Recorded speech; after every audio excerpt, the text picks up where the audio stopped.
L'origine du site se perd dans les temps troublés, issus de la chute de l'Empire romain. Les populations trouvent en ce promontoire rocheux un lieu facilement défendable, mais surtout un observatoire idéal sur la vallée de la Dordogne et ses environs. Bien plus tard, au tournant de l'an 1000, est fondée en ces lieux la seigneurie de Fénelon. Un premier castrum est alors édifié sur le rocher, auquel succédera peu à peu une véritable forteresse, qui sera rasée en 1241 pour avoir servi de refuge aux derniers cathares de la région. Une nouvelle forteresse entourée de courtines est alors érigée à partir de la fin du XIIIe siècle.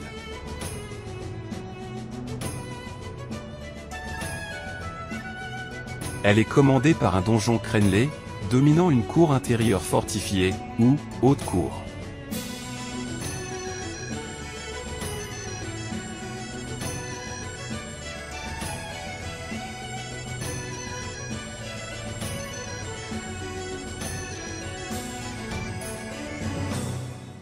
La profondeur du puits est exceptionnelle, environ 90 mètres.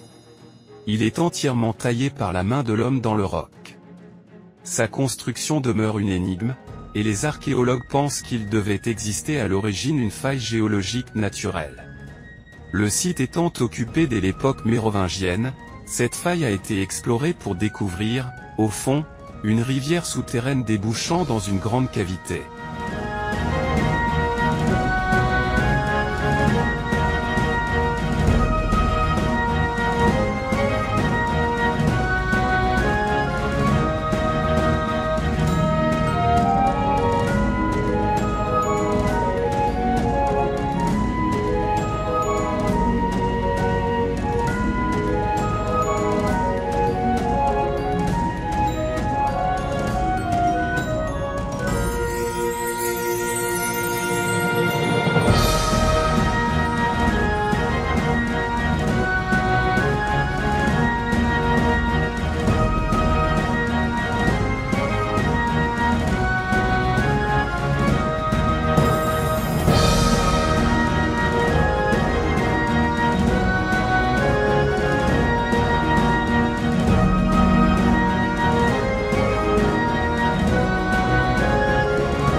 Le futur archevêque de Cambrai, François de Salignac de la Motte Fénelon, dit Fénelon, né au château en 1651.